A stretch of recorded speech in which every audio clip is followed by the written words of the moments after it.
अगर विधायक अपने मुख्यमंत्री से बात नहीं कह सकता तो क्या मीडिया के सामने कहेगा, जो आज नौबत आई है। मैं नहीं चाहता था ये नौबत आए, पर मैं जनसेवक हूं और मैं अपने मुंह से नहीं कहना चाहता कि राजनीति से 22 वर्ष में मैंने 22 रुपए का लाभ अर्जित नहीं किया किसी भी माध्यम से। अपने मेहनत की कमाई से, मेरे बेटों के व्यापार की मेहनत की कमाई से मैंने सारे चुनाव लड़े हैं, सारी जनसेवा की है। चाहे वो गौ सेवा की हम बात करें, चाहे मानव सेवा की करें, मैंने कोलरस विधानसभा में अपनी सेवा के सारे प्रयत्न करने की कोशिश की है।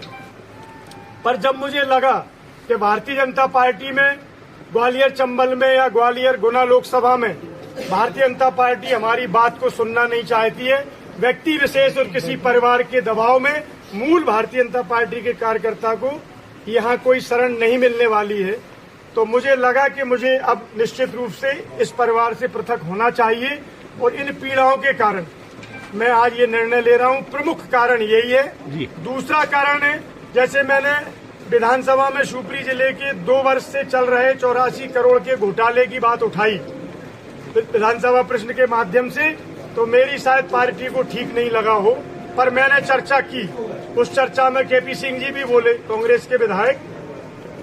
लेकिन मुझे दुख है कहते हुए उन किसान भाइयों को हौसला और हिम्मत देना चाहता हूं, जिनके 10-10, 20-20 लाख रुपए जमा हैं, जिनके घर में दुर्भाग्य से किसी के कैंसर है, किसी की बच्ची की शादी होना है।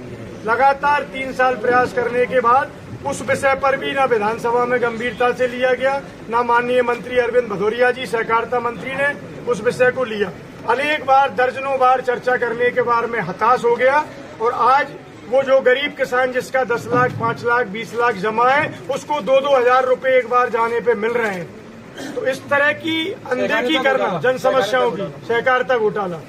और चाहे गौ सेवा की बात करें, मैंने 2 बार विधानसभा प्रश्न लगाए हैं पिछले 1 सालों में कि गौ माता को केवल 15 रुपए आप अनुमान देते हो और 30 रुपए मिलता है आपका उत्तर प्रदेश में, और पड़ोस के राज्य कांग्रेस शासित राज्य राजस्थान में भी इससे अधिक मिलता है।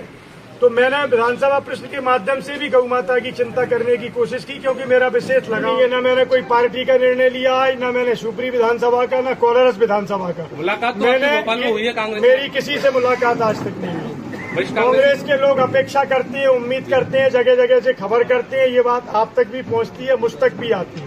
कांग्रेस अगर आपको मौका देती है शिवपुरी से, तो आप चुनाव लड़ेंगे? ये कहीं पार्टी पे दबाव तो नहीं है? नहीं, कोई दबाव नहीं है। मैं वीरेंद्र रघुवंशी वजनदारी से कदम उठाता हूं। पार्टी मुझे टिकट देने के लिए कोलरस और शिवपुरी दोनों जगह सर्वे करा चुकी है। आपके पास भी सूत्र रहते हैं, पार्टी से आप जानकारी ले सकते हैं। दोनों जगह मेरा सर्वे में 1 नंबर।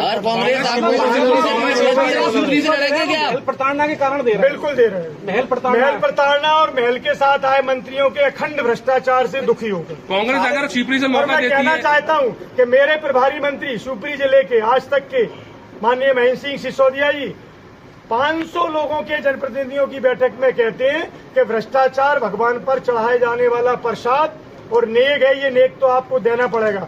मुझे उस दिन शर्मसार होना पड़ा जब माननीय अमित शाह जी की ग्वालियर बैठक थी और प्रभारी मंत्री मेरे विधानसभा में मेरी मंच पर 500 सरपंच, सहायक सचिव और भारतीय जनता पार्टी के समस्त कार्यकर्ताओं के मंच से ये बात कहते हैं, एक सरपंच के कहने पर, कि साहब गाड़ियां लेके कहां से जाएं, आपके सीओ या जनपद या अधिकारी 20% कमीशन ले रहे हैं और 5 महीने में हमें केवल 5-5 लाख रुपए विकास के लिए मिला है। तो प्रभारी मंत्री मेरी मंच पर मेरी विधानसभा को शर्मसार करते हैं, भारतीय जनता पार्टी को शर्मसार करते हैं कि मंदिर जाते हो, प्रसाद चढ़ाते हो, माला चढ़ाते हो, ये भी नेक है, आपको देना पड़ेगा। और वो प्रभारी मंत्री पिछले 6 महीने से पद पर बैठे हुए हैं। मैं मांग करना चाहता हूं माननीय अमित शाह जी की कि पार्टी को बचाना है तो ऐसे भ्रष्ट मंत्रियों को आप तत्काल बर्खास्त कर दें, नहीं पूरा मध्य प्रदेश भ्रष्टाचार से त्रस्त हो चुका है। जब से जोड़ तोड़ की सरकार बनाई है, मेरा मध्य प्रदेश त्राही हो गया है। मैं और कोई आरोप नहीं लगाना चाहता, इतना ही कहना चाहता हूं कि भ्रष्टाचार के साथ साथ ऐसे अनेक ऐब इनके मंत्रियों में है जो प्रदेश को शर्मसार करने वाले।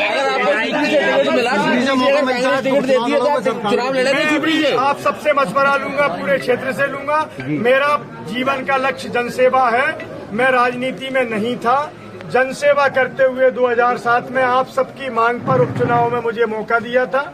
आप सबने प्रेम दिया। आपको विधानसभा के कार्यकाल के अंत में क्यों मालूम पड़ी? मैं जनसेवा करना चाहता हूं।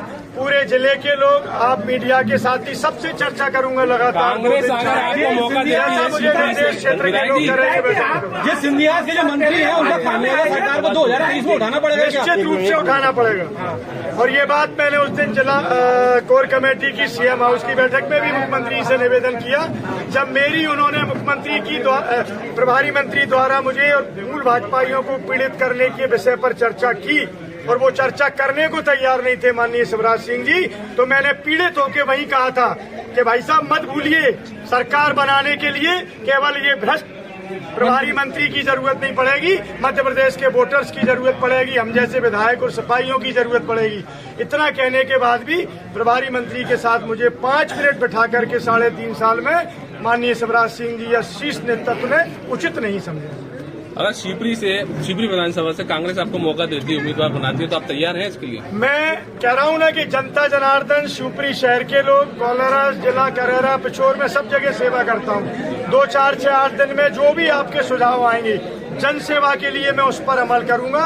और आप सब कहेंगे कि राजनीति आपके लायक नहीं है, तो मैं राजनीति करूंगा भी नहीं, मैं जन सेवा करूंगा। क्या कारण है कि अंतिम निर्णय कब तक लेने वाले हैं? जैसे आप सबके पर्याप्त सुझाव आ जाएंगे, आज से ये संदेश जाने के बाद सैकड़ों टेलीफोन आएंगे, सैकड़ों जगह से आप लोगों का मशवरा होगा।